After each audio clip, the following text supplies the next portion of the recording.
Hi ಎಲ್ರಿಗೂ.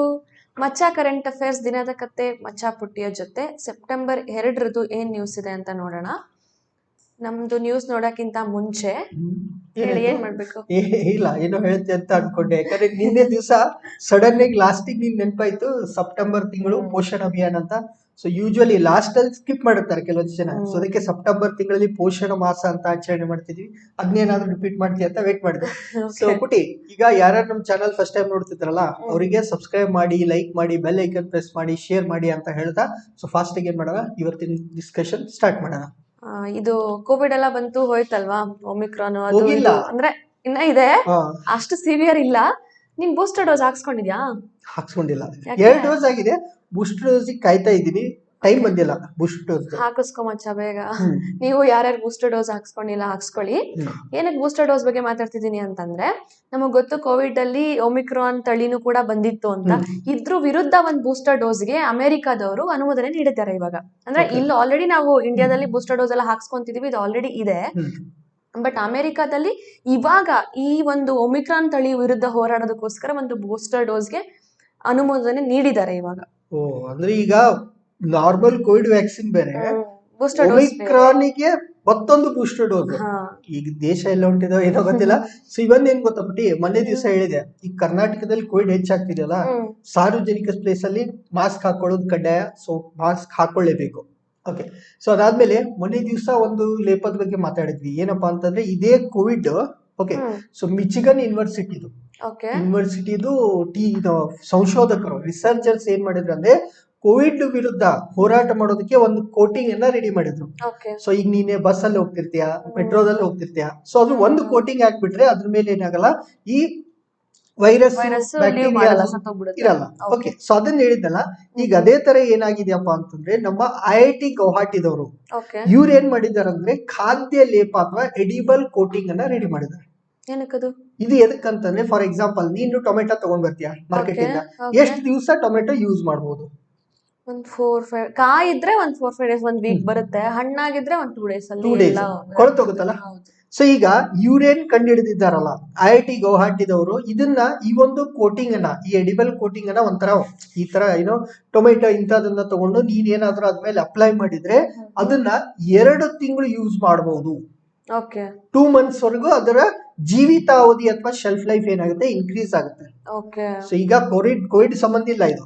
ಇಲ್ಲಿ ಏನಪ್ಪಾ ಅಂತಂದ್ರೆ ಹಣ್ಣು ಮತ್ತು ತರಕಾರಿಗಳ ಒಂದು ಶೆಲ್ಫ್ ಲೈಫ್ ಅಥವಾ ಜೀವಿತ ಅವಧಿಯನ್ನು ಹೆಚ್ಚು ಮಾಡೋದಕ್ಕೆ ಖಾದ್ಯ ಲೇಪವನ್ನ IIT ಗೌಹಾಟಿದವ್ರು ರೆಡಿ ಮಾಡಿದ್ದಾರೆ. ಸೊ ಇದನ್ನ ನೀನು ವೆಜಿಟೇಬಲ್ಸ್ ಮೇಲೆ ಒಂದ್ಸಾರಿ ಕೋಟಿಂಗ್ ಅನ್ನ ಅಂಟಿಸ್ಬಿಟ್ರೆ, ಅದನ್ನ ಹಾಕಿಬಿಟ್ರೆ ಏನಾಗಲ್ಲ, ನಿನ್ನ ಒಂದು ಟೊಮೆಟೊ ಆಗ್ಲಿ, ಮೆಣಸಿನಕಾಯಿ ಆಗ್ಲಿ, ಅಥವಾ ಯಾವುದೇ ತರಕಾರಿ ಆಗ್ಲಿ 2 ತಿಂಗಳವರೆಗೂ ಬಾಳತ್ತೆ. ಪ್ಲಸ್ ಏನಪ್ಪಾ ಅಂತಂದ್ರೆ ಇದನ್ನ ಯೂಸ್ ಮಾಡೋದು ಬಹಳ ಈಸಿ ಅಂತ ಹೇಳಿದ್ದಾರೆ. ಇದಕ್ಕೇನು ಏನು ಸ್ಪೆಷಲೈಸೇಷನ್ ಬೇಕಾಗಿಲ್ಲ. ನಾರ್ಮಲ್ ಮನುಷ್ಯರು ಕೂಡ ಇದನ್ನ ಯೂಸ್ ಮಾಡಬಹುದು. And it is non toxic in nature, ಯಾವ್ದು ವಿಷ ಇಲ್ಲ. ಸೊ ಅದಕ್ಕೆ ಇದು ಬಂದ್ರೆ ನೋಡೋಣ, ಇದರಿಂದ ಏನಾಗುತ್ತೆ ಅಂದ್ರೆ ನಮ್ದು ಎಷ್ಟೋ ತರಕಾರಿ ಕೊಳತು ಹೋಗುತ್ತಲ್ಲ ಪುಟ್ಟಿ. ನಮಗಿಂತ ರೈತರು ತುಂಬಾ ಯೂಸ್ ಆಗುತ್ತೆ. ಅವ್ರದೆಲ್ಲ ಒಂದ್ ಪ್ರೊಡಕ್ಷನ್ ಪೂರ್ತಿ ಮಾರ ತನಕ ಎಷ್ಟೊಂದು ಕೊಳ್ತೋಗಿ ವೇಸ್ಟ್ ಕೂಡ ಆಗುತ್ತೆ. ಕೊಳತು ವೇಸ್ಟ್ ಆಗುತ್ತೆ. ಅದಕ್ಕೆ ಇದನ್ನ ಹಚ್ಬಿಟ್ರೆ ಅಟ್ಲೀಸ್ಟ್ ಅವ್ರ ಮಾರ ತನಕ ಚೆನ್ನಾಗೂ ಇರುತ್ತೆ, ನಾವು ಕೂಡ ಒಂದ್ ಸ್ವಲ್ಪ ಜಾಸ್ತಿ ದಿನ ಆಮೇಲೆ ಇದರಿಂದ ಏನು ಲಾಸ್ ಇಲ್ಲಲ್ಲ. ಓಕೆ. ಸೊ ನೆಕ್ಸ್ಟ್ ಏನಂತಂದ್ರೆ ಒಂದ್ 2-3 ಡೇಸ್ ಇಂದ ಚೀನಾ ಬಗ್ಗೆ ತುಂಬಾ ನ್ಯೂಸ್ ಗಳು ನೋಡ್ತಾ ಇದೀವಿ ನಾವು. ಡೈಲಿ ಏನೋ ಒಂದ್ ಇದ್ದೇ ಇರುತ್ತೆ. ಇವತ್ತೇನ್ ನ್ಯೂಸ್ ಇದೆ ಅಂತಂದ್ರೆ, ಚೀನಾ ಸರ್ಕಾರದವರು ಈ ಕ್ಸಿನ್ಜಿಯಾಂಗ್ ಒಂದು ಪ್ರಾವಿನ್ಸ್ ಇದೆಯಲ್ಲ, ಇಲ್ಲಿ ಕಾಣಿಸ್ತಿದೆ ನೋಡು, ಕ್ಸಿನ್ಜಿಯಾಂಗ್ ಪ್ರಾವಿನ್ಸ್. ಇಂಡಿಯಾದ ಮೇಲೆ ಕಜಕಿಸ್ತಾನ, ಮಂಗೋಲಿಯಾ, ಈ ಕಡೆ ಚೀನಾ, ಇವ್ರದ್ದು ಕ್ಸಿನ್ಜಿಯಾಂಗ್ ಪ್ರಾವಿನ್ಸ್ ಏನಿದೆ, ಅಲ್ಲಿ ಯುಘೂರ್ ಮತ್ತು ಇತರ ಅಲ್ಪಸಂಖ್ಯಾತ ಮುಸ್ಲಿಂ ಕಮ್ಯುನಿಟಿ ಅವ್ರು ಇದಾರೆ ಜನ. ಅವ್ರ ಮೇಲೆ ರಾಷ್ಟ್ರ ಪೋಷಿತ ಅಂದ್ರೆ ಸ್ಟೇಟ್ ಸ್ಪಾನ್ಸರ್ಡ್ ದಬ್ಬಾಳಿಕೆ ಮಾಡಿದ್ದಾರೆ ಅಂತ ನಮ್ಗೆ ವಿಶ್ವಸಂಸ್ಥೆಯವರು ವರದಿ ತಿಳಿಸಿದ್ದಾರೆ. ಚೀನಾ ಸರ್ಕಾರದವರು ಇಲ್ಲಿ ಜಿಂಗ್ಜಿಯಾಂಗ್ ಪ್ರಾವಿನ್ಸ್ ಅಲ್ಲಿ 2 ಕಮ್ಯುನಿಟಿ, ಒಂದು ಯುಘೂರ್ ಮತ್ತೆ ಇನ್ನೊಂದು ಮುಸ್ಲಿಮರು ಅಂದ್ರೆ ಅಲ್ಪಸಂಖ್ಯಾತರ ಮುಸ್ಲಿಮ್ಸ್ ಇರ್ತಾರಲ್ಲ, ಅವ್ರ ಮೇಲೆ ಸ್ಟೇಟ್ ಸ್ಪಾನ್ಸರ್ಡ್ ಈ ಚೈನಾ ಗವರ್ಮೆಂಟ್ ಅವರೇ ಒಂದು ದಬ್ಬಾಳಿಕೆ ನಡೆಸಿದ್ದಾರೆ ಅಂತ ನಮ್ಗೆ ವಿಶ್ವಸಂಸ್ಥೆಯವರು ವರದಿ ನೀಡಿದ್ದಾರೆ. ಓಕೆ. ಸುಪುಟಿ ಇಲ್ಲ ಹೆಂಗ್ ಗೊತ್ತಾ, ಚೈನೀಸ್ ಅಂದ್ರೆ ಅವ್ರು ಕಮ್ಯುನಿಸ್ಟ್. ಸೊ ಅವ್ರು ಈ ತರ ಧರ್ಮ ದೇವ್ರು ಅಂತ ಯಾವ್ದನ್ನು ಏನ್ ಮಾಡಲ್ಲ, ಎಂಟರ್ಟೈನ್ ಮಾಡಲ್ಲ. ಸೊ ಈ ಜಿಂಗ್ಜಿಯಾಂಗ್ ಅಲ್ಲಿ ಏನು ಮಸೀದಿ ಇತ್ತಲ್ಲ, ಅಲ್ಲಿ ಮೊದ್ಲು ಜನ ಹೋಗಿ ನಮಾಜ್ ಎಲ್ಲ ಮಾಡ್ತಿದ್ರು. ಓಕೆ, ಬಟ್ ಈಗ ಏನ್ ಮಾಡಿದಾರೆ ಅಂತಾರೆ ಅಲ್ಲಿ ಯಾರು ಹೋಗಲ್ಲ, ಇವ್ರನ್ನ ಒಂಥರ ಕಾನ್ಸಂಟ್ರೇಷನ್ ಕ್ಯಾಂಪ್ ತರ ಇಟ್ಟು ಅವ್ರಿಗೆ ಏನ್ ಮಾಡ್ತಿದ್ರೆ ಅವರಿಗೂ ಕಮ್ಯುನಿಸ್ಟ್ ಫಿಲಾಸಫಿನ ಕಲಿಸ್ತಿದ್ದಾರೆ. ಓಕೆ. ಸೊ ಅದು ನಮ್ಗ್ ಸಂಬಂಧ ಇಲ್ಲ, ನೋಡೋಣ. ಯಾಕಂದ್ರೆ ಇದು ಹತ್ತಿರ ಇದೆ, ಇಂಡಿಯಾಕ್ ಬಹಳ ಹತ್ತಿರ ಇದೆಲ್ಲ. ಸೊ ಈ ಒಂದು ಜಿನ್ಜಿಯಾಂಗ್ ಪ್ರಾವಿನ್ಸ್, ಅದಕ್ಕೆ ನೋಡೋಣ. ಇಂಪಾರ್ಟೆಂಟ್. ಓಕೆ, ಸೊ ಪುಟಿ, ಈಗ ನಾವು ಒಂದು ಮಿಷನ್ ಮಾಡಿದ್ವಿ ಮಂಗಳಯಾನ ಅಂತ ಹೇಳಿ. ಹೌದು. ಓಕೆ, ಸೊ ಮಂಗಳಯಾನದ ವಿಶೇಷತೆ ಏನ್ ಗೊತ್ತಾ? ಏನು? ವರ್ಲ್ಡ್ ಅಲ್ಲಿ ಫಸ್ಟ್ ಟೈಮ್ ಮಂಗಳನ ಕಕ್ಷೆಯನ್ನ ಫಸ್ಟ್ ಅಟೆಂಪ್ಟ್ ಅಲ್ಲಿ ಅಥವಾ ಮೊದಲ ಪ್ರಯತ್ನದಲ್ಲಿ ತಲುಪಿದ ಜಗತ್ತಿನ ಮೊದಲ ದೇಶ ಯಾವುದು? ನಮ್ಮ ಭಾರತ. ಓಕೆ, ಸೊ ಮಾರ್ಸ್ ಆರ್ಬಿಟ್ ಅನ್ನ ಫಸ್ಟ್ ಅಟೆಂಪ್ಟ್ ಅಲ್ಲಿ ಸಕ್ಸಸ್ಫುಲ್ ಆಗಿ, ಅಂದ್ರೆ ಮಂಗಳನ ಕಕ್ಷೆಯನ್ನ ಫಸ್ಟ್ ಅಟೆಂಪ್ಟ್ ಅಲ್ಲಿ ತಲುಪಿದಂತಹ ಜಗತ್ತಿನ ಮೊದಲ ದೇಶ ಯಾವುದು? ಭಾರತ. ಎರಡನೇ ದೇಶ ಯಾವುದು ಅಂತಂದ್ರೆ UAE ಅಂತ, ಯುನೈಟೆಡ್ ಅರಬ್ ಎಮಿರೇಟ್ಸ್ ಅಥವಾ ಸಂಯುಕ್ತ ಅರಬ್ ಸಂಸ್ಥಾನ. ಸೊ ಇವ್ರು ಏನ್ ಮಾಡ್ತಾರೆ, ನಾವು ಮಂಗಳಯಾನ ಅಂತ ಮಾಡಿದ್ವಲ್ಲ ಅದೇ ತರ ಮಿಷನ್ ಹೋಪ್ ಅಂತ ಮಾಡ್ತಾರೆ. Mission hope. ಸೊ ಯಾರ್ದಿದು? UAE ದವರು. ಇಂಡಿಯಾ ಆದ್ಮೇಲೆ ಫಸ್ಟ್ ಅಟೆಂಪ್ಟ್ ಅಲ್ಲಿ ಮಂಗಳನ ಕಕ್ಷೆ ತಲುಪಿದ ಎರಡನೇ ದೇಶ UAE ಆಯ್ತು. ಓಕೆ, ಸೊ ಈಗೆಲ್ಲ ರಿಲೇಟ್ ಮಾಡಿ ಹೇಳ್ತಾ ಇದೀನಿ. ಎರಡನೇ ದೇಶ UAE ಆಯ್ತು. ಸೊ ಇವ್ರು ಕಳಿಸಿದ್ದು ಮಿಷನ್ ಹೋಪ್ ಅಂತ ಹೇಳಿ, ನಾಸಾದವರು ಮಾವೇನ್ ಅಂತ ಕಳಿಸಿದ್ರು. ನಮ್ ಮಂಗಳಯಾನ ಟೈಮ್ ಅಲ್ಲಿ ನಾಸಾದವರು ಮಾವೇನ್ ಅಂತ ಕೂಡ ಒಂದು ಮಿಷನ್ ಅನ್ನ ಮಂಗಳದ ಕಡೆಗೆ ಕಳಿಸಿದ್ರು. ಸೊ ಈಗ ಎರಡು ಮಿಷನ್ ನೆನ್ಪಿರ್ಲಿ, ಒಂದು UAE ಹೋಪ್, ಇನ್ನೊಂದು ಮಾವೇನ್. ಓಕೆ, ಸೊ ಇವ್ರು ಏನ್ ಮಾಡಿದ್ದಾರೆ ಅಂತಂದ್ರೆ ಈ ಎರಡು ಮಂಗಳ ನೌಕೆಗಳು ಮಂಗಳ ಗ್ರಹದ ಆಕಾಶದಲ್ಲಿ ಒಂದು ಹಸಿರು ಬಣ್ಣದ ಒಂದು ಬೆಳಕಿನ ಪುಂಜವನ್ನ ಕಂಡುಹಿಡಿದು, ಇಲ್ಲಿ ಚಿತ್ರ ಕಾಣಿಸ್ತಿದೆಯಲ್ಲ ಈ ತರ ಇಮೇಜ್ ಅವ್ರಿಗೆ ಸಿಕ್ಕಿದೆ. ಯಾವ್ದ್ರಲ್ಲಿ? ಒಂದು ಮಿಷನ್ ಹೋಪ್ ಅಂಡ್ ಇನ್ನೊಂದು ಮಿಷನ್ ಹೋಪ್ UAE ಅವ್ರದ್ದು, ಇನ್ನೊಂದು ಮಾವೇನ್. ಸೊ ಅವ್ರು ಏನ್ ಮಾಡಿದ್ದಾರೆ ಅಂದ್ರೆ ಇವರಿಬ್ರು ಈ ಚಿತ್ರನ ಸೆರೆ ಹಿಡಿದ್ರು. ಓಕೆ, ಸೊ ಈಗ ನಮ್ಮ ಧ್ರುವ ಪ್ರದೇಶಗಳಲ್ಲಿ ನಾವು ಅರೋರಾ ಅಂತ ಕರಿತೀವಿ, ರಾತ್ರಿ ಟೈಮ್ ಅಲ್ಲಿ ಏನ್ ಬೆಳಕು ಬರ್ತಲ್ಲ. ಸೊ ಈಗ ಏನು ಇದು ಸೋಲಾರ್ ಫ್ಲೇರ್ಸ್ ಬಂದಾಗ ಈ ತರ ಚಿತ್ರಗಳು ಕಾಣಿಸುತ್ತೆ, ಎಲ್ಲಿ? ನಮ್ಮ ಭೂಮಿಯ ಧ್ರುವ ಪ್ರದೇಶಗಳಲ್ಲಿ. ಬಟ್ ಇದೇ ತರ ಚಿತ್ರಗಳು ಎಲ್ಲಿ ಬಂತು? ಈಗ ಮಂಗಳ ಗ್ರಹದಲ್ಲಿ. ಎಷ್ಟು ಚೆನ್ನಾಗಿ ಕಾಣಿಸ್ತಾ ಇದಲ್ಲ, ಒಂಥರ ಎಕ್ಸೈಟಿಂಗ್.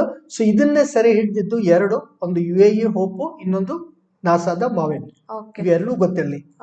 ಓಕೆ, ಸೊ ಮುಂದೆ ಏನಿದ್ಬಿಟ್ಟಿ? ಮುಂದೆ ಏನಿದೆ ಅಂದ್ರೆ ಒಂದು ಕಾರ್ಯಕ್ರಮ, ಅಂದ್ರೆ DC ನಡೆ ತಾಲೂಕು ಕಡೆ ಅಂತ. ಅದ್ರ ಹೆಸರು ನೋಡ ಹೇಳ್ಬೋದು ನಾವು. ಏನಂತ ಅಂದ್ರೆ ಈ ಡಿಸ್ಟ್ರಿಕ್ಟ್ ಕಲೆಕ್ಟರ್ಸ್ ಇರ್ತಾರ DC ಅವರು, ಇವರು ಒಂದೊಂದು ತಾಲೂಕುಗಳಿಗೂ ಭೇಟಿ ಕೊಟ್ಟು ಅವ್ರ ಜೊತೆ ಇಂಟ್ರಾಕ್ಟ್ ಮಾಡಿ ಅವ್ರದ್ದು ಏನೇನ್ ಪ್ರಾಬ್ಲಮ್ ಫೇಸ್ ಮಾಡ್ತಿದ್ದಾರೆ, ಅವ್ರಿಗೆ ಏನ್ ಬೇಕು ಏನ್ ಬೇಡ, ಯಾವ್ದ್ರಲ್ಲಿ ಹಿಂದುಳಿದಿದ್ದಾರೆ, ಆತರ ಎಲ್ಲ ಒಂದು ಮಾಡ್ಬೇಕು.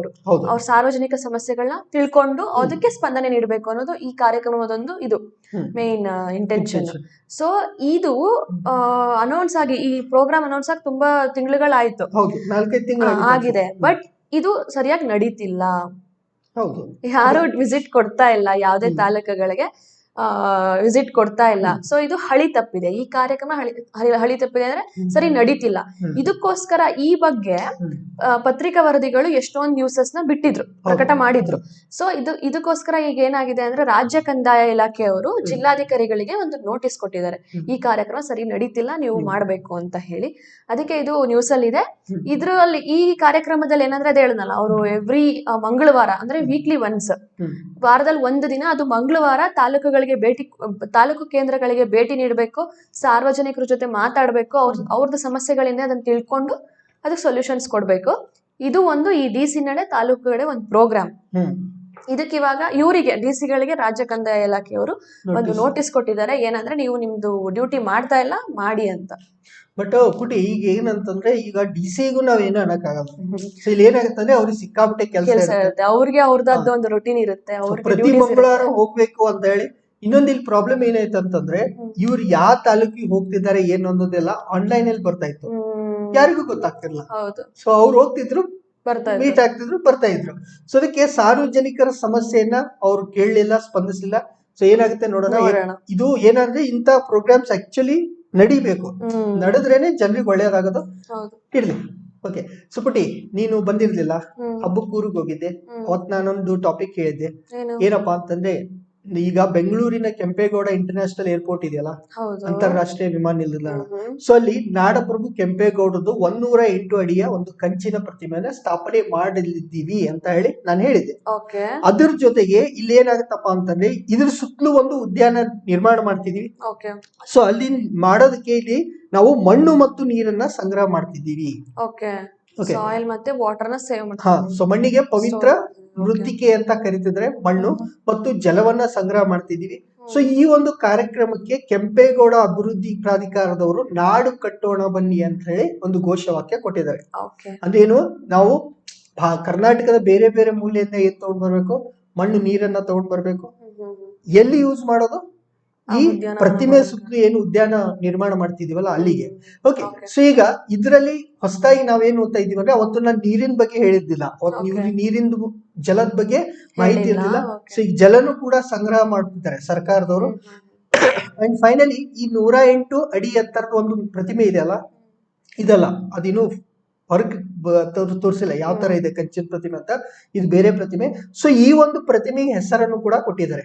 ಏನಪ್ಪಾ ಅಂತಂದ್ರೆ, ಈಗ ಕೆಂಪೇಗೌಡ ಅವರು ದೂರದೃಷ್ಟಿ ಉಳ್ಳವರಾಗಿದ್ರು. ಈ ಒಂದು ನಗರ ಇಷ್ಟು ದೊಡ್ಡದು ಬೆಳಿಬೇಕಾದ್ರೆ ಅವರ ದೂರದೃಷ್ಟಿಯೇ ಕಾರಣ. ಸೊ ಹೀಗಾಗಿ ಅವರ ಒಂದು ಆಶಯಗಳನ್ನ ತೋರ್ಸೋಣ ಅಂತ ಹೇಳಿ ಇದಕ್ಕೆ ಏನ್ ಮಾಡ್ತಿದೀವಿ, ಪ್ರಗತಿ ಪ್ರತಿಮೆ ಅಂತ ಹೆಸರಿಟ್ಟಿದ್ದೀವಿ. ಪ್ರಾಸ್ಪೆರಿಟಿ ಅಂದ್ರೆ ಪ್ರಗತಿ ಅಥವಾ ಸಮೃದ್ಧಿ ಅಂತ ಹೇಳ್ತೀವಿ. ಸೊ ಅದಕ್ಕೆ ಪ್ರಗತಿ ಅಥವಾ ಸಮೃದ್ಧಿಯ ಒಂದು ಪ್ರತಿಮೆ ಅಂತ ಹೇಳಿ ಇದಕ್ಕೆ ಹೆಸರನ್ನ ಇಡ್ತಿದ್ದೀವಿ. ಓಕೆ.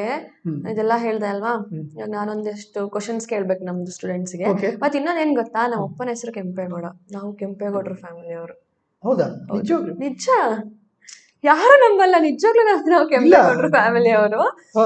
ಸರಿ, ಕೆಂಪೇಗೌಡರ ಬಗ್ಗೆ ಇಷ್ಟೊಂದೆಲ್ಲ ಓದ್ತಿದೀವಿ ಅಂದ್ರೆ ನಮ್ ಆನ್ಸಿಸ್ಟರ್ಸ್. ಆದ್ರೆ ಇವರು ನಾವ್ ಈ ನಾಡಪ್ರಭು ಕೆಂಪೇಗೌಡರು ಬಂದು ಯಲಹಂಕದವರು. 2 ಕೆಂಪೇಗೌಡರ ಫ್ಯಾಮಿಲಿ ಇದೆ. ಒಂದು ನಾಡಪ್ರಭು ಯಲಹಂಕದವ್ರದೊಂದು, ಇನ್ನೊಂದು ಮಾಗಡಿ ಕೆಂಪೇಗೌಡರು. 2 ಡಿವಿಷನ್ ಇದೆ. ಕರ್ನಾಟಕ ಹಿಸ್ಟ್ರಿ ಓದಿಲ್ವಾ ನೀವು? ಓದಿದ್ದೆ. ಓಕೆ, ಆಯ್ತಾ. ನಾ ಎಲ್ರಿಗೂ ಗೊತ್ತು ಬೆಂಗಳೂರ್ನ ಹಿಂದೆ ಮತ್ತೆ ವಾಪಸ್ ಪರ್ಚೇಸ್ ಮಾಡಿದ್ದು ಕೆಂಪೇಗೌಡರು ಅಂತ. ಯಾವ ರಾಜರಿಂದ ತಗೊಂಡ್ರು ಅಥವಾ ಯಾರಿಂದ ಬಿಡಿಸ್ಕೊಂಡ್ರು ಅನ್ನೋದನ್ನ ನೀವು ಕಮೆಂಟ್ ಮಾಡಿ. ಮತ್ತೆ ಈಗ ನಾನು ಹೇಳ್ದಲ್ಲ ಕ್ಲಾಸಿಫಿಕೇಶನ್, ಕ್ವಶನ್ ಕ್ಲಿಯರ್ ಆಗಿಲ್ಲ, ನನಗೆ ಅರ್ಥ ಆಗಿಲ್ಲ.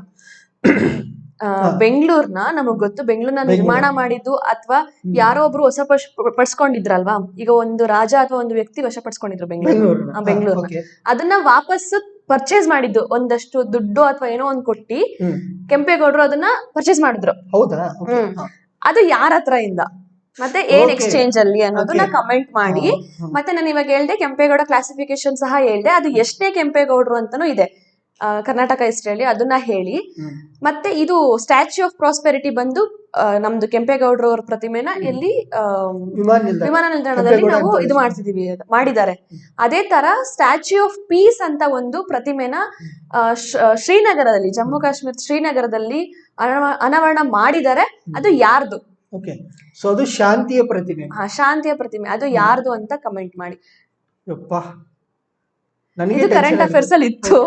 ಶಾಂತಿಯ ಪ್ರತಿಮೆಯಲ್ಲಿ ಜಮ್ಮು ಕಾಶ್ಮೀರ ಶ್ರೀನಗರದಲ್ಲಿ ಅದು ಎಲ್ಲಿ, ಐ ಮೀನ್ ಯಾರದು ಪ್ರತಿಮೆ ಅಂತ ನೀವು ಕಮೆಂಟ್ ಮಾಡ್ಬೇಕು. ಇನ್ನೊಂದು ಕ್ವಶನ್ ಏನು, ಎಷ್ಟನೇ ಕೆಂಪೇಗೌಡ ನಮ್ ಬೆಂಗಳೂರ್ನ ನಿರ್ಮಾಣ ಮಾಡಿದ್ದು ಅಂತ. ಮತ್ತೆ ಅವರು ಯಾರ ಹತ್ರ ನಮ್ದು ಬೆಂಗಳೂರು ವಾಪಸ್ ತಗೊಂಡ್ರು, ಎಷ್ಟನೇದಂತ ಸುಮ್ಮನೆ ಕೇಳಬೇಡ, ಯಾರಿಂದ ಖರೀದಿ ಮಾಡಿದ್ರು, ಅದ್ರ ಎಕ್ಸ್ಚೇಂಜ್ ಆಗಿ ಏನ್ ಕೊಟ್ರು ಅಂತ ಕಮೆಂಟ್ ಮಾಡಿ. ನೀವು ಕಮೆಂಟ್ ಮಾಡಿಲ್ಲ ನಾಳೆ ನಾವೇ ಆನ್ಸರ್ ಮಾಡ್ತೀವಿ. ಇಲ್ಲ, ಮಾಡ್ತಾರೆ ಬಿಡಿ. ಸೊ 2ರಲ್ಲಿ 2 ಆನ್ಸರ್ ಸಿಗುತ್ತೆ ನಾಳೆ. ಓಕೆ, ನೆಕ್ಸ್ಟ್ ಏನಿದೆ ಅಂತಂದ್ರೆ ಡೈನೋಸರಸ್ ಗೊತ್ತಲ್ಲ? ಡೈನೋಸರ್ಸ್ ಗೊತ್ತು. ಇಲ್ಲಿ ನಾವು ಫೋಟೋ ಹಾಕಿದೀನಿ ನೋಡು, ಇದು ಎಂಬೆರೋಸರಸ್ ಅಂತ ಅಲ್ಲ, ಎಂಬೈರೋಸರಸ್ ರಾಥಿ ಅಂತ ಇದ್ರ ಹೆಸರು. ಇದು ನಮ್ಮ ಎಲ್ಲಿ ಅಂದ್ರೆ ಆಫ್ರಿಕಾದ ಅತ್ಯಂತ ಹಳೆಯ ಡೈನೋಸರಸ್ ಪ್ರಭೇದ ಇದು. ಕೈ ಚಿಕ್ಕದಿದೆ. ಹಾ ನೋಡು, 2 ಕಾಲಿದೆ, ಕೈ ತುಂಬಾ ಚಿಕ್ಕದಿದೆ. ಚಿಕ್ಕದಿದೆ. ಇದು ನಮ್ಮ ಆಫ್ರಿಕಾದ ಒಂದು ಅತ್ಯಂತ ಹಳೆಯ ಡೈನೋಸರಸ್ ಪ್ರಭೇದ ವೆರೈಟಿ. ಇದು ಪ್ಯಾಲಿಯಂಥಾಲಜಿಸ್ಟ್ ಅಂದ್ರೆ ಪ್ರಾಗ್ಜೀವ ಶಾಸ್ತ್ರಜ್ಞರು, ಅದನ್ನ ಪ್ಯಾಲಿಯಂಥಾಲಜಿಸ್ಟ್ ಅಂತ ಅಂತೀವಿ. ಅವರು ಹೇಳಿದ್ದಾರೆ ಇದ್ರದ್ದು ಈ ಎಂಬೈರೋಸರಸ್ ರಾಥಿ ಏನಿದೆ ಅದ್ರ ಅವಶೇಷಗಳು ಈಗ ಜಿಂಬಾಬ್ವೆದಲ್ಲಿ ಸಿಕ್ಕಿದೆ. ಅಂತ ಹೇಳ್ತಿದ್ದಾರೆ. ಹ್ಮ್. ಆಯ್ತಾ, ಈಗ ನಮ್ಗೆ ಗೊತ್ತಾಗ್ಬೇಕಾಗಿರೋದೇನು, ಈ ಎಂಬೈರಸರಸ್ ರಾಥಿ ಅನ್ನೋದು ಒಂದು ಓಲ್ಡೆಸ್ಟ್ ವೆರೈಟಿ ಆಫ್ ಡೈನೋಸರಸ್. ಇದು ಎಲ್ಲಿ ಸಿಕ್ಕಿದೆ? ಜಿಂಬಾಬ್ವೆ ರಾಷ್ಟ್ರದಲ್ಲಿ ಸಿಕ್ಕಿದೆ. ಈ ಜಿಂಬಾಬ್ವೆ ಬಂದು ಆಫ್ರಿಕಾದ ದಕ್ಷಿಣ ಭಾಗದಲ್ಲಿರುವ ಒಂದು ಲ್ಯಾಂಡ್ ಲಾಕ್ಡ್ ಕಂಟ್ರಿ, ಅಂದ್ರೆ ಭೂಬಂಧಿತ ಕಂಟ್ರಿ. ಇದ್ರ ರಾಜಧಾನಿ ಬಂದು ಹರಾರೆ. ಸೊ ಈಗ ಏನಾಯ್ತು ಅಂತಂದ್ರೆ ನೀನ್ ಹೇಳ್ತಿರೋದು ಇದು ಏನ್ಬಿಟ್ಟು ಹೆಸರು? ಇದು ಡೈನೋಸರಸ್ ಪ್ರಭೇದ, ಬಟ್ ಅದ್ರ ಹೆಸರೇನು? ಎಂಬೈರೆಸರಸ್ ರಾಥಿ ಅಂತ ಇದ್ರ ಹೆಸರು. ಅಲ್ಲ, ಇಂಗ್ಲಿಷ್ ಅಲ್ಲಿ ಓದ್ಬೋದು, ಕನ್ನಡದಲ್ಲಿ ನನಗೂ ಆಗ್ತಾ ಇಲ್ಲ. ಎಂಬೈರಸರಸ್ ರಾಥಿ. ಇದು ಆಫ್ರಿಕಾದ ಅತ್ಯಂತ ಹಳೆಯ ಡೈನೋಸರಸ್ ಪ್ರಭೇದ. ಇದು ಜಿಂಬಾಬ್ವೆದಲ್ಲಿ ಸಿಕ್ಕಿದೆ ಇವಾಗ. ಈಗ ಸಿಕ್ತು. ಇದು ಬಗ್ಗೆ ಸ್ವಲ್ಪ ನೋಡ್ಕೊಳ್ಳಿ. ಅಂದ್ರೆ ಈಗ ಆಫ್ರಿಕಾದಲ್ಲಿ ಕಂಡು ಬಂದಂತಹ ಅತ್ಯಂತ ಹಳೆಯ ಒಂದು ಇದು ಡೈನೋಸರಸ್ ವೆರೈಟಿ. ಇದು ಕಾಲು ಉದ್ದ ಇದೆ, ಕೈ ಚಿಕ್ಕದಿದೆ, ಅದಕ್ಕೆ ಎಂಬೈರಸರಸ್ ರಾಥಿ ಅಂತ ಕರೋದು. ಓಕೆ. ಸೊ ಪುಟಿ, ಈಗ ನಾವೇನ್ ಮಾಡ್ತಿದ್ವಿ? ನಮ್ಗೆ ಏನಾದ್ರು ಮಾಡಕ್ ಕೆಲಸ ಇದೆಯಾ? ಏನಿಲ್ಲ, ಓದ್ತಿದೀವಿ. ಯಾವಾಗ ಎಕ್ಸಾಮ್ ಬರುತ್ತೋ ಗೊತ್ತಿಲ್ಲ. ಸೊ ಏನಾಗ್ತಿದೆ ಅಂದ್ರೆ ನಾವ್ ಇಷ್ಟೇ ಅಲ್ಲ, ನಮ್ ಜೊತೆ ಬಹಳಷ್ಟು ಜನ ಇದ್ದಾರೆ. ಹೌದಾ? ಸೊ ಈಗ ಇದರಿಂದ ನಾವು ನಿರುದ್ಯೋಗ ಅಂತ ಹೇಳ್ತೀವಿ, ಮಾಡಕ್ ಕೆಲಸ ಇಲ್ಲ, ಅನ್ಎಂಪ್ಲಾಯ್ಮೆಂಟ್. ಸೊ ನಮ್ಮ ದೇಶದ ಒಂದು ಅತ್ಯಂತ ಪ್ರಬಲ ಅಂದ್ರೆ ಡೆವಲಪ್ ಆಗ್ತಿರುವಂತ ಒಂದು ಸೆಕ್ಟರ್ ಏನಂದ್ರೆ ಅನ್ಎಂಪ್ಲಾಯ್ಮೆಂಟ್. ಸೊ ನಿರುದ್ಯೋಗದಲ್ಲಿ ನಮ್ಮ ಭಾರತ ಏನಾಗಿದೆ, ಆಲ್ರೆಡಿ ಸೂಪರ್ ಪವರ್ ಆಗಿದೆ, ಡೌಟ್ ಇಲ್ಲ. ಓಕೆ. ಸೊ ಈಗ ಯಾವ ರೀತಿ ಸೂಪರ್ ಪವರ್ ಆಗಿದೆಯಪ್ಪ ಅಂದ್ರೆ, ಈಗ ಆಗಸ್ಟ್ ಮುಗಿತಲ್ಲ ಮೊನ್ನೆ, ಆಗಸ್ಟ್ ಅಲ್ಲಿ ನಮ್ಮ ದೇಶದ ಒಂದು ನಿರುದ್ಯೋಗ ಪ್ರಮಾಣ ಎಷ್ಟಿತ್ತಂದ್ರೆ 8.3% ಅಷ್ಟು ಇತ್ತು. ಅದೇ ಲಾಸ್ಟ್ ಒಂದು ವರ್ಷದಲ್ಲಿ, ಈಗ ಕಳೆದ ಆಗಸ್ಟ್ 2021 ಆಗಸ್ಟ್ ಇಂದ ಇಲ್ಲಿ ಒಂದು ಆಗಸ್ಟ್ ವರೆಗೆ ನೋಡಿದ್ರೆ ಹೈಯೆಸ್ಟ್ ಅನ್ಎಂಪ್ಲಾಯ್ಮೆಂಟ್ ಬಂದಿರೋದು ಈಗ. ಇನ್ಕ್ರೀಸ್ ಆಗ್ತಾ ಇದೆ. ಅಂದ್ರೆ ಒಂದು ಆಫ್ಟರ್ ಕೋವಿಡ್ ಎಲ್ಲ ನಿಯಂತ್ರಣ ಆದ್ರೂ ಕೂಡ ಅನ್ಎಂಪ್ಲಾಯ್ಮೆಂಟ್ ಜಾಸ್ತಿ ಆಗ್ತದೆ. ಸೊ ಅಂದ್ರೆ ಒಂದು ವರ್ಷದ ಅವಧಿಯಲ್ಲಿ ಅತ್ಯಂತ ಹೆಚ್ಚು ನಿರುದ್ಯೋಗವನ್ನ ನಾವು ನೋಡಿದ್ದೇವಾಗ ಆಗಸ್ಟ್ ಅಲ್ಲಿ. ಅದು ಅಫಿಷಿಯಲ್ ರೆಕಾರ್ಡ್ ಪ್ರಕಾರ 8.3%. ಸೊ ಇದು 8.3% ಅಂತ ಕೊಟ್ಟವ್ರು ಯಾರು ಗೊತ್ತಾ? Centre for monitoring Indian economy ಅಂತ, CMI ಅಂತ ಶಾರ್ಟ್ ಅಲ್ಲಿ ಹೇಳ್ತೀವಿ. Centre for monitoring Indian economy. Usually unemployment ಬಗ್ಗೆ ಮಾತಾಡೋದು ಇವರೇ. ಎಂಪ್ಲಾಯ್ಮೆಂಟ್ ಜನರೇಷನ್, ಅನ್ಎಂಪ್ಲಾಯ್ಮೆಂಟ್ ಇದ್ರ ಬಗ್ಗೆ ಕೊಡುವಂತದ್ದೆಲ್ಲ ಯಾರು ಅಂತಂದ್ರೆ CMI ಅಂತ. So centre for monitoring Indian economy ಅಂತ, ಇದು ಇಂಗ್ಲಿಷ್ ಅಲ್ಲೇ ನೆನ್ಪಿಟ್ಟುಕೊಳ್ಳಿ. ಸೊ ಭಾರತದ ಅರ್ಥಶಾಸ್ತ್ರ ಇದು ಮೇಲ್ವಿಚಾರ ಸಂಸ್ಥೆ ಅಂದ್ರೆ ಅದು ತಪ್ಪಾಗುತ್ತೆ. ಓಕೆ. ಸೊ ಇನ್ಸ್ಟಿಟ್ಯೂಟ್ ಹೆಸರಲ್ಲ ಇದು, ಅದಕ್ಕೆ ನಾವು ಟ್ರಾನ್ಸ್ಲೇಟ್ ಮಾಡಬಾರ್ದು. ಇಲ್ಲೇನಪ್ಪಾ ಅಂತಂದ್ರೆ ಇದೊಂದು ವ್ಯಾಪಾರ ದತ್ತಾಂಶ ಒದಗಿಸುವಂತ ಒಂದು ಸಂಸ್ಥೆ. ಅಂದ್ರೆ ಇದು ಡೇಟಾನ ಕಲೆಕ್ಟ್ ಮಾಡಿ ಯಾರಿಗ್ ಬೇಕೋ ಅವರಿಗೆ ಕೊಡುವಂತಹದ್ದೊಂದು. And it is a independent think tank. ಇದು ಯಾರ ಅಡಿಯಲ್ಲೂ ಕೆಲಸ ಮಾಡ್ತಿಲ್ಲ, ಸ್ವತಂತ್ರವಾಗಿ ಮಾಡುವಂತಹ ಒಂದು ಚಿಂತಕರ ಚಾವಡಿ ಅಥವಾ ಥಿಂಕ್ ಟ್ಯಾಂಕ್ ಇದಾಗಿದೆ. ಸೊ 1976 ಅಲ್ಲಿ ಏನಾಯ್ತು, ಇದನ್ನ ಸ್ಥಾಪನೆ ಮಾಡಿದ್ರು. ಇದ್ರ ಕೇಂದ್ರ ಕಚೇರಿ ಎಲ್ಲಿದೆ ಅಂದ್ರೆ ಮುಂಬೈಯಲ್ಲಿ ಇದೆ. ಸೊ ಈಗೇನಾದ್ರೂ ನೀನ್ ಯಾವ್ದೇ ಎಕ್ಸಾಮ್ ಬರೆಯುವಾಗ ಅನ್ಎಂಪ್ಲಾಯ್ಮೆಂಟ್ ಯಾವ್ದೇ ವರದಿ ಬಂತು ಇಂಡಿಯಾದಲ್ಲಿ, ಯಾರು ಕೊಟ್ರು ಅಂದ್ರೆ ಕಣ್ ಮುಚ್ಚಿ ಹೇಳ್ಬೋದು CMI ಅಂತ. ಇವರೇ ಕೊಡ್ತಾರೆ ಯೂಶಲಿ ಇಂಡಿಯಾ ಲೆವೆಲ್ ಅಲ್ಲಿ. ಓಕೆ. ನೆಕ್ಸ್ಟ್ ಇವಾಗ ಏನ್ ನ್ಯೂಸ್ ಇದೆ ಅಂದ್ರೆ, ಇವತ್ತೇನು ಸೆಪ್ಟೆಂಬರ್ 2 ನಮ್ಮ ಅಣ್ಣನ ಬರ್ಡೇ. 2. ಓಕೆ. ನಿಮ್ಮ ಅಣ್ಣನ್ many more happy returns of the day ನನ್ನ ಕಡೆಯಿಂದ. ಇವತ್ತು ಸೆಪ್ಟೆಂಬರ್ 2 ಏನಿದೆ ವಿಶೇಷ ಅಂತಂದ್ರೆ, ಹೇಳಿದ್ನಲ್ಲ ನಮ್ಮ ಅಣ್ಣನ ಬರ್ಡೇ. ಅದು ಬಿಟ್ಟು ಒಂದು ವಿಶೇಷ ದಿನ ಇದೆ. ಏನಂತಾರೆ, ಟಿಬೆಟ್ ಅವ್ರಿಗೆ ಇವತ್ತು ಪ್ರಜಾಪ್ರಭುತ್ವ ದಿನ. ಹೌದಾ? ಟಿಬೆಟ್ ಅವ್ರಿಗೆ ಯಾಕೆ ಅಂದ್ರೆ, ಸೆಪ್ಟೆಂಬರ್ 2ರಂದು ಟಿಬೆಟ್ ಅವರು ಚೀನಾದಿಂದ ತಪ್ಪಿಸ್ಕೊಂಡ್ ಬರ್ತಾರಲ್ಲ ಎಷ್ಟೊಂದ್ ಜನ ಟಿಬೆಟಿಯನ್ರು, ಅವರು ಸೆಪ್ಟೆಂಬರ್ 2ರಂದು ಹಿಮಾಚಲ್ ಪ್ರದೇಶದ ಹತ್ರ ರೀಚ್ ಆಗಿ ಧರ್ಮಶಾಲಾದಲ್ಲಿ ಒಂದು ಗಡಿಪಾರು ಸರ್ಕಾರ ಅಂದ್ರೆ ಗವರ್ಮೆಂಟ್ ಇನ್ ಎಕ್ಸೈಲ್ ಅನ್ನ ಸ್ಥಾಪನೆ ಮಾಡಿದ್ರು. ಅದಕ್ಕೋಸ್ಕರ ಈ ಸೆಪ್ಟೆಂಬರ್ 2 ಏನಿದೆ ಅದನ್ನ ಟಿಬೆಟ್ ಪ್ರಜಾಪ್ರಭುತ್ವ ದಿನ ಅಂತ ಘೋಷಿಸಲಾಗಿತ್ತು. ಅದನ್ನ ಹಾಗೆ ಆಚರಣೆ ಕೂಡ ಮಾಡ್ತಾರೆ. ಅದಕ್ಕೋಸ್ಕರ ಇವತ್ತು ಟಿಬೆಟ್ ಅವ್ರದ್ದು ಪ್ರಜಾಪ್ರಭುತ್ವ ದಿನ. ಅಂದ್ರೆ ಇವರು ಅಲ್ಲಿ ತಪ್ಪಿಸ್ಕೊಂಡು ಇಂಡಿಯಾಕ್ ಬಂದ್ರು, ಧರ್ಮಶಾಲಾದಲ್ಲಿ ಒಂದು ಗಡಿಪಾರು ಸರ್ಕಾರ ಅಲ್ಲಿ ಬಂದು ಒಂದು ಸರ್ಕಾರ ಸ್ಥಾಪನೆ ಮಾಡಿದ್ರು. ಹೌದು. ಬಟ್ ನೀನ್ ಹಿಸ್ಟ್ರಿ ಬಗ್ಗೆ ಮಾತಾಡ್ತಿದ್ಯಲ್ಲ, ಇದೇ ತರ ಒಂದು ಗಡಿಪಾರು ಸರ್ಕಾರನ ಸ್ಥಾಪನೆ ಒಬ್ರು ಮಾಡಿದ್ರು ಇದೇ ತರ. ಯಾರು? ಸಿಂಗಾಪುರ್ ಅಲ್ಲಿ ಇಂಡಿಯಾದಿಂದ ಹೋಗಿ ಕಾಬೂಲಿವಾಲಾ ವೇಷದಲ್ಲಿ ಹಾಕೊಂಡು ಫಾರಿನ್ ಗೆಲ್ಲ ಹೋಗಿ ಹಿಟ್ಲರ್ ನ ಮೀಟ್ ಆಗಿ ನೆನಪಾಗ್ತಿಲ್ಲ, ಸಿಂಗಾಪುರಿಗೆ ಹೋಗಿ ಗೌರ್ಮೆಂಟ್ ಇನ್ ಎಕ್ಸೈಲ್ ಅಂತ ಸ್ಥಾಪನೆ ಮಾಡಿದ್ರು.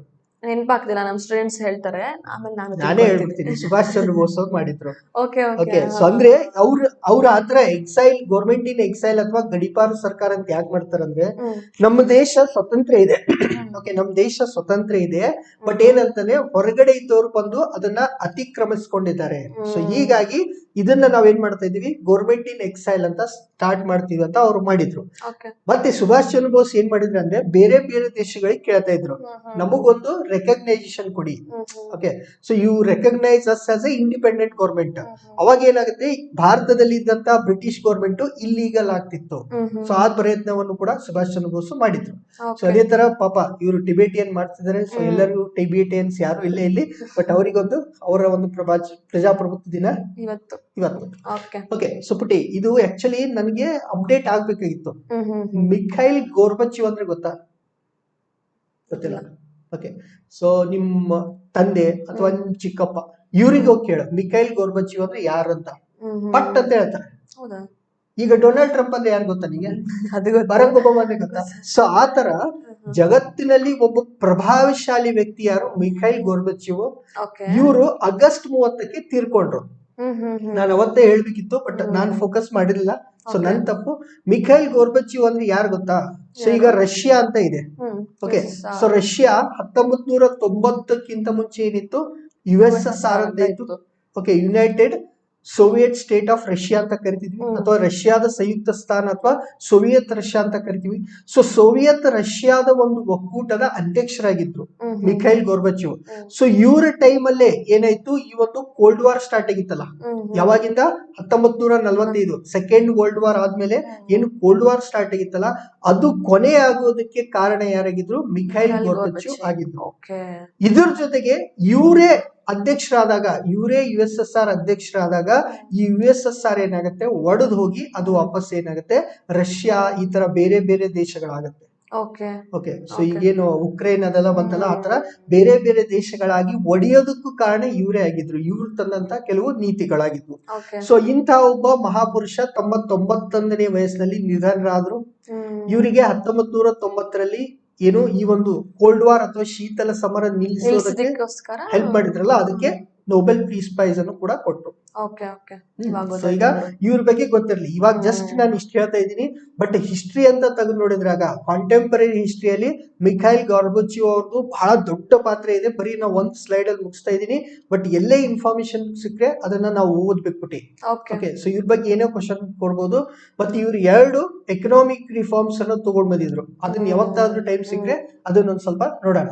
ಓಕೆ, ನೀನು ಹೋಳಿ ಎಲ್ಲ ಆಡಿದ್ಯಾ? ಇದು ನನ್ ಕೇಳೋ ಕ್ವಶನ್ ಅಲ್ಲ. ಹೆಂಗ್ ಆಡ್ತೀರಾ ಹೋಳಿ? ಅಂದ್ರೆ ಹೆಂಗ್ ಆಡ್ತೀರಾ? ಹೋಳಿಯಲ್ಲಿ ನಾವು ಬರೀ ಬಣ್ಣ ಹಚ್ಚಿಲ್ಲ, ದೋಸೆ ಉಪ್ಪಿಟ್ಟು ಮಾಡ್ಕೊಂಡು ಊಟ ಮಾಡಿ ಮಲ್ಕೊಳ್ತೀವಿ. ಅಲ್ಲ ಹೇಳು. ಹೋಳಿ ದಿವಸ ಏನ್ ಮಾಡುತ್ತೆ, ಬಣ್ಣ ಎಲ್ಲ ಹಚ್ತೀವಿ, ಬರೀ ಬಣ್ಣ ಹಚ್ತೀರಾ? ಸೊ ಚಿಕ್ಕವರಿದ್ದಾಗ ನಾವು ನಮ್ ಶರ್ಟ್ ಹರಿತಿದ್ವಿ, ಬೇರೆದವ್ರ ಶರ್ಟ್ ಹರಿತಿದ್ವಿ, ವಾಟರ್ ಬಾಲ್ಸ್ ಎಲ್ಲ ಹೊಡ್ಕೊಳಲ್ಲ ಎಲ್ಲ. ಬಟ್ ನೀನು ಏನೇನ ಹೆಂಗ ಆಚರಿಸ್ತೀಯ ಗೊತ್ತಿಲ್ಲ. ನಮ್ ಕಾಲೇಜಲ್ಲಿ ಇರ್ಬೇಕಾದ್ರೆ ನಮ್ ಕಾಲೇಜಲ್ಲಿ ತುಂಬಾ ನಾರ್ತ್ ಇಂಡಿಯನ್ಸ್ ಇದ್ರು, ಆಯ್ತಾ? ಅವರೆಲ್ಲ ಮೊಟ್ಟೆ ಹೊಡಿಯೋದು, ಟೊಮೊಟೊ ಹೊಡಿಯೋದು. ಹೋಳಿ ದಿನ ಬರೀ ಕಲರ್ ಅಷ್ಟೇ ಹಚ್ಚಲ್ಲ, ಕಲರು ಹಚ್ತಾ ಇದ್ರು, ವಾಟರ್ ಬಾಲ್ಸ್ ಹೊಡಿತಾ ಇದ್ರು, ಟೊಮೊಟೊ ಹೊಡಿತಾ ಇದ್ರು, ಮೊಟ್ಟೆ ಹೊಡಿತಾ ಇದ್ರು. ಇಷ್ಟು ಕ್ರೂರವಾಗಿ ಆಚರಿಸ್ತಾ ಇದ್ರು ನಮ್ಮ ಕಾಲೇಜಲ್ಲಿ ಹೋಳಿನ. ಯಾಕೆ ಇದ್ರ ಬಗ್ಗೆ ಮಾತಾಡ್ತಿದ್ದೀನಿ ಅಂದ್ರೆ, ನಾವೇನ್ ಮಾಡಿದ್ವಿ ಗೊತ್ತಾ, ಇಂಜಿನಿಯರಿಂಗ್ ಅಲ್ಲಿ ಇದು DDT ಪೌಡರ್ ಇರುತ್ತಲ್ಲ, ಅದನ್ನು ಯೂಸ್ ಮಾಡಿದ್ವಿ. ಸೊ ಕ್ರಿಯಲ್. ಆಯ್ತಾ? ಯಾಕೆ ಹೇಳ್ತಿದ್ದೀನಿ ಅಂತಂದ್ರೆ, ಟಮೋಟಾ ಉತ್ಸವ ಅಂತ ಮಾಡ್ತಾರೆ ಸ್ಪೇನ್ ಅಲ್ಲಿ, ಗೊತ್ತಾ ನಿಂಗೆ? ಅದು ಮೂವೀಸಲ್ಲಿ ಬಂದಿತ್ತು. ಜಿಂದಗಿ ನಾ ಮಿಲೇಗಿದು ಭಾರತದಲ್ಲಿ ಬರುತ್ತೆ ಒಂದು ಸೀನ್.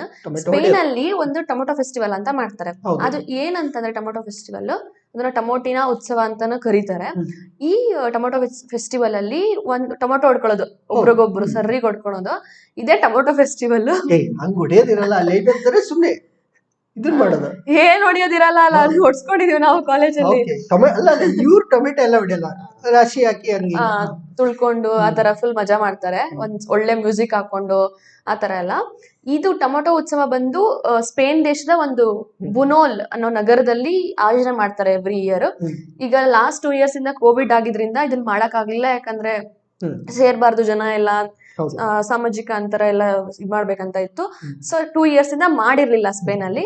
ಸೊ ಈ ವರ್ಷ 75th ಟೊಮೊಟೊ ಫೆಸ್ಟಿವಲ್ ನ 75th ಅಂದ್ರೆ 75ನೇ ಆವೃತ್ತಿ ಆ ಒಂದು ಟೊಮೊಟೊ ಫೆಸ್ಟಿವಲ್ ನ ಈ ವರ್ಷ ಆಚರಿಸಿದ್ದಾರೆ. ಇದು ಎಲ್ಲಿ ಅಂತಂದ್ರೆ ಸ್ಪೇನ್ ನ ಬುನೋಲ್ ನಗರದಲ್ಲಿ ಇದು ನಡೆಯುತ್ತೆ ಎವ್ರಿ ಇಯರ್. ಓಕೆ, ಸೊ ಅಂದ್ರೆ ಇಲ್ಲಿ ಟೊಮೆಟೊನ ಒಬ್ರೊಬ್ರು ಹೋಗುದು, ಮತ್ತೆ ಅಲ್ಲೆಲ್ಲ ಟೊಮೆಟೊದ ಮೇಲೆನೆ ಎಲ್ಲ ಉಳ್ಳಾಡಿ ಎಂಜಾಯ್ ಮಾಡೋದು. ಸೊ ಅಂತ ಒಂದು ಉತ್ಸವ ಹೇಳಕ್ ಬರಲ್ಲ ಯಾವ್ದಕ್ಕೆ ಏನ್ ಮಾಡ್ತಾರಂತ. ಬಟ್ ಇದು ಯಾಕೆ ಮಾಡ್ತಾರಂತ ಗೊತ್ತಾ ನಿಮ್ಗೆ? ಗೊತ್ತಿಲ್ಲ. ನನಗೆ ಗೊತ್ತು ಏನ್ ಮಾಡ್ತಾರೆ ಗೊತ್ತಾ. ಸೊ ಒಂದ್ಸರಿ ಇಲ್ಲಿ ಈ ಬುನೋಲ್ ನಲ್ಲಿ ಏನಾಗುತ್ತೆ, ಒಂದು ಸಂಗೀತ ಕಚೇರಿ ಆಯೋಜನೆ ಆಗಿರುತ್ತೆ. ಸೊ ಸಿಕ್ಕಾಪಟ್ಟೆ ಕ್ರೌಡ್ ಆದಾಗ ಒಬ್ರು ಯಾರೋ ಸ್ಟೇಜ್ ಇಂದ ಬಿದ್ದು ಬಿಡ್ತಾರೆ.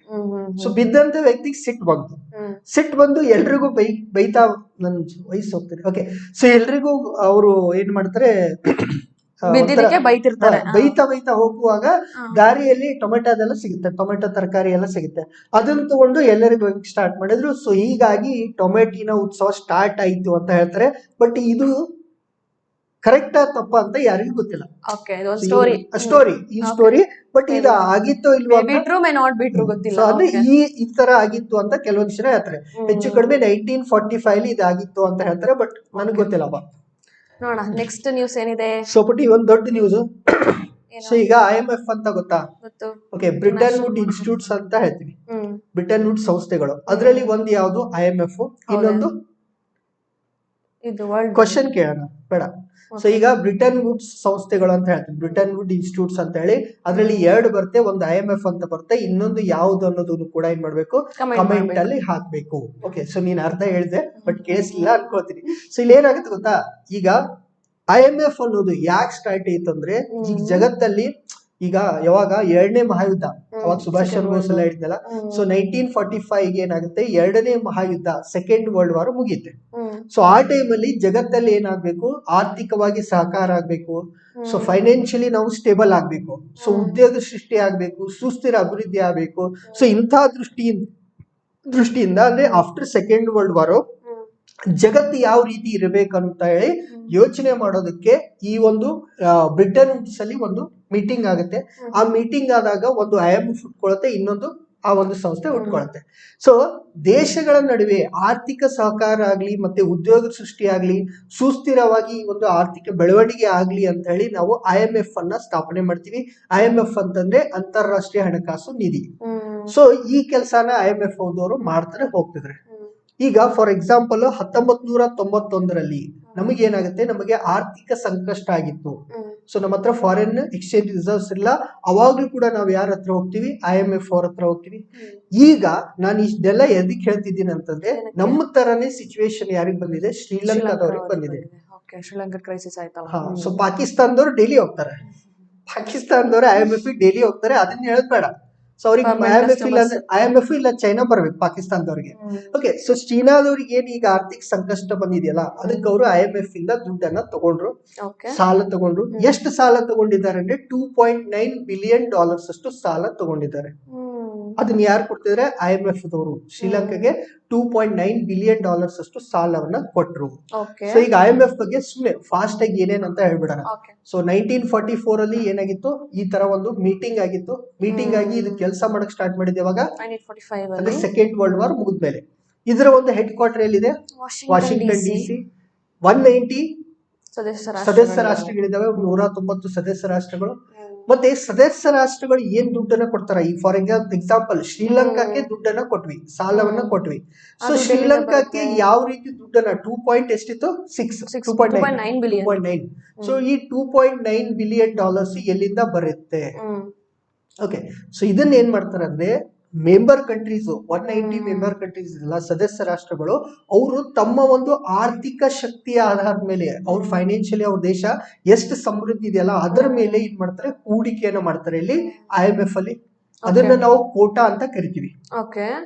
ಸೊ ಅಂದ್ರೆ ನಾವು ಎಷ್ಟು ಬೇಕೋ ಅಷ್ಟು ದುಡ್ಡನ್ನ ಕೊಡಕ್ಕಾಗಲ್ಲ.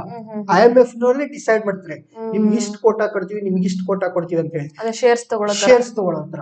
ಸೊ ಎಷ್ಟು ಕೋಟಾ ಇರುತ್ತಲ್ಲ ಅದ್ರ ಬೇಸಿಸ್ ಮೇಲೆ ವೋಟಿಂಗ್ ಪವರ್ ಕೂಡ ಸಿಗುತ್ತೆ. ಇಫ್ ನಾನ್ ಜಾಸ್ತಿ ಅಲ್ಲಿ ಡೆಪಾಸಿಟ್ ಮಾಡಿ ನನ್ನ ಹತ್ರ ಜಾಸ್ತಿ ಕೋಟಾ ಇದ್ರೆ ನನ್ಗೆ ವೋಟಿಂಗ್ ಪವರ್ ಜಾಸ್ತಿ. ಬಟ್ ನಿನಗೆ ನಿನ್ನ ಹತ್ರ ದುಡ್ಡು ಜಾಸ್ತಿ ಇರ್ಬೋದು, ಅಥವಾ ನೀನ್ ದುಡ್ಡು ಜಾಸ್ತಿ ಕೊಡ್ಬೇಕಂತ ಯೋಚನೆ ಮಾಡಿರ್ಬೋದು. ಬಟ್ ನೀನ್ ಇಷ್ಟೇ ದುಡ್ಡು ಕೊಡ್ಬೇಕು, ನಿನ್ ಕೋಟಾ ಇಷ್ಟೇ ಅಂತ ಫಿಕ್ಸ್ ಮಾಡೋದು ಯಾರು, IMF ಅವರು. ನಾವು ಮಾಡಕ್ಕಾಗಲ್ಲ. ಸೊ ಈಗ ಇಂಡಿಯಾದವ್ರು ಎಷ್ಟು ಹೂಡಿಕೆ ಮಾಡಿದ್ದಾರೆ ಅಂದ್ರೆ, ಈಗ ಸಪೋಸ್ IMF ಹತ್ರ $100 ಇದೆ ಅಂದ್ರೆ ಇಂಡಿಯಾದಿಂದ ಹೋಗಿದ್ದೆಷ್ಟು 2.75%. ಮತ್ತು ನಮಗಿರುವಂತಹ ಮತದಾನ ಅಧಿಕಾರ ಎಷ್ಟು, 2.63%. ಸೊ ಹೆಚ್ಚು ಕಡಿಮೆ 2.5 ಅನ್ನೋ ಈ ತರ ಇದೀವಿ. ಸೊ 2.6 2.7 ಈ ತರ. ಸೊ ನಾವು ಇಷ್ಟು ಹೂಡಿಕೆ ಮಾಡಿದ್ವಿ, ನಮಗೆ ಇಷ್ಟು ವೋಟಿಂಗ್ ರೈಟ್ಸ್ ಅನ್ನ ಕೊಟ್ಟರು. ಹೈಯೆಸ್ಟ್ ವೋಟಿಂಗ್ ರೈಟ್ಸ್ ಯಾರ ಹತ್ರ ಇದೆ ಗೊತ್ತಾ? ಅಮೆರಿಕಾದವ್ರ ಹತ್ರ. ಸೊ ಅಮೆರಿಕಾದವ್ರ ಹತ್ರ ಇರೋದು 16.5% ಅಷ್ಟು ವೋಟಿಂಗ್ ರೈಟ್ಸ್ ಇದೆ. ಸೊ ಅಮೆರಿಕಾದವರು ಬಹಳಷ್ಟು ಜಾಣರು. ಈಗ ಯಾವ ತರ ಅಂತ ಸುಮ್ನೆ ನಿಮ್ಗೆ ಗೊತ್ತಿರ್ಲಿ, ಈಗ ಶ್ರೀಲಂಕಾದವ್ರಿಗೆ ನಾವು ದುಡ್ಡನ್ನ ಕೊಡ್ತಾ ಇದೀವಿ. ಎಷ್ಟು? $2.9 ಬಿಲಿಯನ್. ಓಕೆ, ಸೊ ಇಷ್ಟು ಕೊಡ್ತಾ ಇದೀವಿ. ಇದನ್ನ ಯಾರು ಕೊಡ್ತಿದ್ದಾರೆ? IMF ದವ್ರು ಕೊಡ್ತಿದ್ದಾರೆ. ಸೊ IMF ದವ್ರು ಕೊಡ್ಬೇಕು ಕೊಡಬಾರ್ದಂತ ಡಿಸಿಷನ್ ಆಗ್ಬೇಕಾದ್ರೆ ಅಲ್ಲಿ ಏನಾಗ್ಬೇಕು? ಮತದಾನ ಹಾಕ್ಬೇಕು. ಸೊ ಈಗ ಶ್ರೀಲಂಕಾದವ್ರಿಗೆ ದುಡ್ಡು ಹೋಗ್ಬೇಕಾದ್ರೆ, ಆ ಮತದಾನದ ಮೂಲಕ ದುಡ್ಡು ಹೋಗ್ಬೇಕಾದ್ರೆ ಮಿನಿಮಮ್ ವೋಟಿಂಗ್ ಎಷ್ಟಿರ್ಬೇಕು ಗೊತ್ತಾ? 85% ವೋಟಿಂಗು ಎಸ್ ಅಂತ ಬರಬೇಕು. ಈ 85% ಎಸ್ ಯಾವಾಗ ಆಗುತ್ತೆ? ಯಾವಾಗ ಅಮೆರಿಕಾದವ್ರು ಎಸ್ ಅಂತಾರೆ. ಸೊ 100 ಅಲ್ಲಿ 16 ತೆಗೆದ್ರೆ ಎಷ್ಟಾಯ್ತು? 16.5 ತೆಗೆದ್ರೆ ಎಷ್ಟಾಯ್ತು? 83.5 ಆಯ್ತು. ಹೌದಾ? ಸೊ ಅವ್ರು ಎಸ್ ಅನ್ಲಿಲ್ಲ ಅಂದ್ರೆ ಏನು ನಡೆಯಲ್ಲ. ಇವರು ಶ್ರೀಲಂಕಾದವರು ಅಮೆರಿಕ ಚೆನ್ನಾಗಿರ್ಬೇಕು. ಅದೇ ಈಗ ನೋಡಪ್ಪ, ಈಗ ನಿಮ್ಗೇನೋ ಒಂದ್ ಕೆಲಸ ಇದೆ, ಹೌದಾ? ನಾನ್ ಎಸ್ ಅಂದೇ ಇದ್ರೆ ಅದಾಗಲ್ಲ ಅಂದ್ರೆ ಏನಾಯ್ತು? ಅವಾಗ ನಾನ್ ಚೆನ್ನಾಗಿರ್ಬೇಕು, ಕುಡಿಸಿ ನನ್ಗೆಲ್ಲ ಫುಲ್ ಆರಾಮಿದ್ಯಾ ಹಿಂಗೆಲ್ಲ ಕೇಳ್ಬೇಕು. ಸೊ ಆ ತರ ಇವ್ರು ಅಮೆರಿಕಾದವ್ರು ಏನ್ ಮಾಡಿದ್ರು, ಆ ವೋಟಿಂಗ್ ರೈಟ್ಸ್ ಅಲ್ಲಿ ತಮ್ಮದೊಂದು ಕಂಟ್ರೋಲ್ ನ ಇಟ್ಟಿದ್ದಾರೆ. ಸೊ ಇದು ಕೂಡ ಗೊತ್ತಿರ್ಲಿ.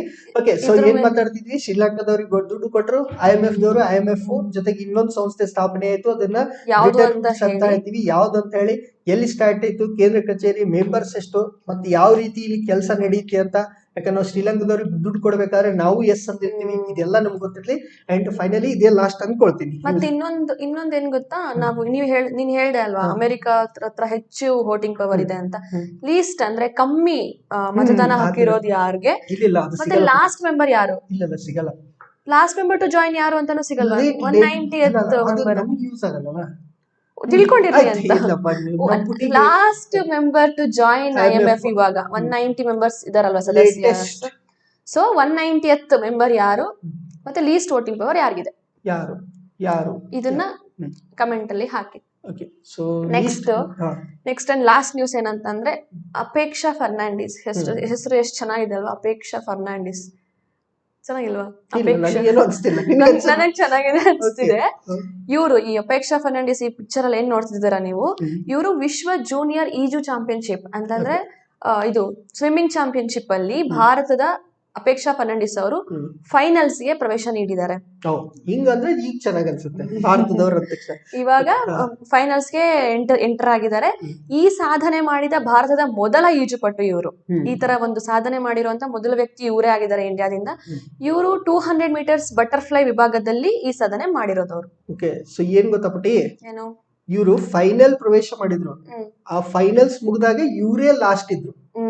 ಓಕೆ, ಸೊ ಇವ್ರಿಗೆ ಯಾವ್ದು ಪ್ರೈಸ್ ಸಿಗಿಲ್ಲ, ಬಟ್ ಫೈನಲ್ಸ್ ಲಾಸ್ಟ್ ಮಾಡಿದ್ರು. ಸೊ ಈ ರೀತಿ ಫೈನಲ್ಸ್ ಹೋದವರು ಜೂನಿಯರ್ ಈಜು ಚಾಂಪಿಯನ್ಶಿಪ್ ಅಲ್ಲಿ ಫೈನಲ್ ಅನ್ನ ಅಟ್ ಲೀಸ್ಟ್ ರೀಚ್ ಆಗಿರೋ ಮೊದಲ ಒಂದು ಈಜುಪಟು ಯಾರು? Apeksha Fernandes. So 200 metre butterfly ಅಲ್ಲಿ, ಅದು ಮಹಿಳೆಯರ ವಿಭಾಗದಲ್ಲಿ.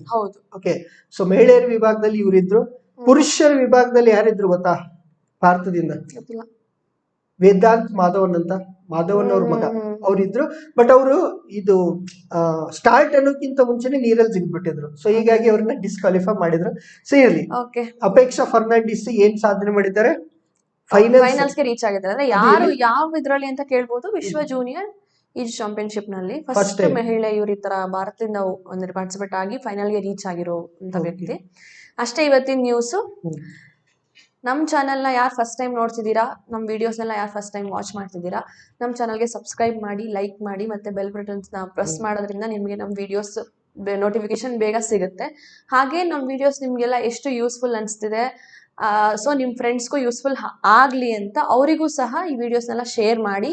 ಮತ್ತು ನಿಮ್ಮದೆಲ್ಲ ಒಂದು ಫೀಡ್ಬ್ಯಾಕ್ ಅಥವಾ ಹಾನೆಸ್ಟ್ ಒಪಿನಿಯನ್ಸ್ನ ನಮ್ಮದು social media accounts WhatsApp, Instagram, Telegram, Facebook ಎಲ್ಲದರಲ್ಲೂ ಕಳಿಸ್ಕೊಡಿ. ಓಕೆ, ಸೊ ಮತ್ತೆ ಇನ್ನೊಂದು ಏನ್ ಗೊತ್ತಾಗ್ಬಿಟ್ಟು, ನಾಳೆ ದಿವಸ ನಾನು ಧಾರವಾಡಕ್ಕೆ ಹೋಗ್ತಿದ್ದೀನಿ. ಸೊ ನಾಳೆ ಒಂದ್ ದಿವಸ ಬರಲ್ಲ. ಸೊ ನಾಳೆ ಅಂದ್ರೆ ಇವತ್ತು ರಾತ್ರಿ ಹೋಗ್ತಾ ಇದ್ದೀನಿ. ಇವತ್ತು ರಾತ್ರಿ ಊರಿಗೂ ಅರ್ಜೆಂಟ್ ಆಗಿ ವರ್ಕ್ ಬಂತು. ನಾಳೆ ದಿವಸ ಕೆಲಸ ಮುಗಿಸ್ಕೊಂಡು ನಾಳೆ ದಿವಸ ರಾತ್ರಿನೇ ಬರಕ್ ಟ್ರೈ ಮಾಡ್ತೀನಿ. ಓಕೆ ಓಕೆ, ಸೊ ನಾಳೆ ಕರೆಂಟ್ ಅಫೇರ್ಸ್ ಬೇಕಿದ್ರೆ ಸಂಡೇ ಮಾಡೋಣ. Sunday Okay. ನೀನ್ ಫ್ರೀ ಇದ್ರೆ ನಿನ್ ಜೊತೆ ಮಾಡ್ತೀನಿ, ಇಲ್ಲಾಂದ್ರೆ ನಾನೊಬ್ನೇ ಮಾಡಿರ್ತೀನಿ. So Okay. ಸಂಡೇ ನಾಳೆ ದಿವಸ ಯಾವ್ದು ಕರೆಂಟ್ ಅಫೇರ್ಸ್ ಇರಲ್ಲ. ಓಕೆ, ಸೊ ನಾಳೆ ದಿವಸ ಒಂದ್ ದಿವಸ ಸಹಕರಿಸಿ. ಬಟ್ ಸಂಡೇ ಎನಿ ಕಂಡೀಷನ್ ಶನಿವಾರದ್ದು ಮತ್ತೆ ರವಿವಾರದಲ್ಲಿ ಏನ್ ಸಿಗುತ್ತಲ್ಲ ಅದನ್ನ ರವಿವಾರ ಮಾಡೋಣ. ಮತ್ತೆ ಉಳಿದಂತೆ ಸೋಮವಾರದಿಂದ ಏನ್ ಟೆನ್ಷನ್ ಇಲ್ಲ, ಸೋಮವಾರದಿಂದ ಫುಲ್ ಮಾಡ್ಬೋದು. ಜಸ್ಟ್ ನಾಳೆ ಒಂದ್ ದಿವಸ ಏನ್ ಮಾಡ್ಬೇಕು ನೀವು ಏನಾದ್ರೂ ಪ್ಲಾನ್ ಮಾಡ್ಕೊಳ್ಳಿ ಓದ್ಕೊಳ್ಳೋದು, ಯಾಕಂದ್ರೆ ನಾಳೆ ದಿವಸ ಕರೆಂಟ್ ಅಫೇರ್ಸ್ ಇರಲ್ಲ. ಸೊ ಕೊನೆಗೆ ಏನ್ ಹೇಳ್ತಾ ಇದೀವಿ, ಈಗ ಸೆಪ್ಟೆಂಬರ್ ತಿಂಗಳು ಬಂತು, ನಿನ್ನೆ ದಿವಸ ಹೇಳಿದೆ ಒಳ್ಳೆ ಕೆಲಸಗಳನ್ನ ಮಾಡೋಣ ಅಂತ, ಒಳ್ಳೇದನ್ನ ಬಯಸೋಣ ಅಂತ ಹೇಳಿ. ಏನಪ್ಪಾ ಅಂತಂದ್ರೆ ಇದೊಂದು ಪ್ರಾಕ್ಟೀಸ್, ಹೌದಾ? ಸೊ ಪ್ರಾಕ್ಟೀಸ್ ಏನಂದ್ರೆ ನಮ್ಮಲ್ಲಿ ನಾವು ಪಾಸಿಟಿವಿಟಿನ ಫುಲ್ಫಿಲ್ ಮಾಡ್ಕೊಳ್ಳೋದು ಒಂದು ಪ್ರಾಕ್ಟೀಸ್ ಆಗ್ಬೇಕು. ಏನ್ ನಾವು ಅನ್ಕೊಂಡಿರ್ತೀವಿ ಏನೋ ಒಂದು ಒಳ್ಳೇದನ್ನ ಮಾಡ್ಬೇಕು, ಅಥವಾ ನಾನು ನಾಳೆಯಿಂದ ಒಳ್ಳೆ ಕೆಲಸ ಮಾಡ್ತೀನಿ, ನಾಳೆಯಿಂದ ಓದ್ತೀನಿ, ಆ ತರ ಈ ತರ ಅಂತ ಹೇಳಿ ಒಂದ್ 4 ದಿವಸ ಆದ್ಮೇಲೆ ಅದೇನಾಗುತ್ತೆ ಅಂದ್ರೆ ಗ್ರಾಜುಯಲಿ ಕಡಿಮೆ ಆಗಿ ಸ್ಟಾರ್ಟ್ ಆಗುತ್ತೆ. ಹೌದು. ತಿಂಗಳು ಮುಗಿದ್ಮೇಲೆ ನಾವು ಆ ತರ ಮಾಡಿದ್ವಿ ಇಲ್ವ ಅನ್ನೋದು ನಮಗೆ ನೆನಪಿರಲ್ಲ. ಸೊ ಅದಕ್ಕೆ ಕನ್ಸಿಸ್ಟೆಂಟ್ ಆಗಿ ನಾವೇನ್ ಮಾಡ್ತಿರ್ಬೇಕು, ಅದನ್ನ ನೆನ್ಪು ಮಾಡ್ಕೊಳ್ತಿರ್ಬೇಕು. ಸೊ ನಾವು ಓದ್ತಾ ಇದೀವಿ, ನಾವು ಒಳ್ಳೆಯವರಾಗಕ್ಕೆ ಟ್ರೈ ಮಾಡ್ತಿದೀವಿ, ಅಥವಾ ನಾವು ದ್ವೇಷವನ್ನ ಕಡಿಮೆ ಮಾಡ್ತಿದೀವಿ ಅಂತ. ಸೊ ಅದನ್ನೇ ನಿಮ್ಮಲ್ಲಿ ವಾಪಸ್ ನೆನ್ಪು ಮಾಡಿ ನಿಮ್ಗೆ ಅದೊಂದು ಹ್ಯಾಬಿಟ್ ಆಗ್ಲಿ ಅನ್ನೋದಕ್ಕಾಗಿ ಈ ತರ ನಾನು ಡೈಲಿ ಹೇಳ್ತಾ ಇದ್ದೀನಿ. ಸೊ ಅರ್ಥ ಆಗಿದೆ ಅಂತ ಅನ್ಕೊಂಡೆ. ಫೈನಲಿ ಏನ್ ಮಾಡೋಣ ಬಿಟ್ಟೆ, ಇವತ್ತಿನ ಕರೆಂಟ್ ಅಫೇರ್ಸ್ ಮುಗಿಸೋಣ. ಎಲ್ಲರಿಗೂ ಶುಭರಾತ್ರಿಗಳು.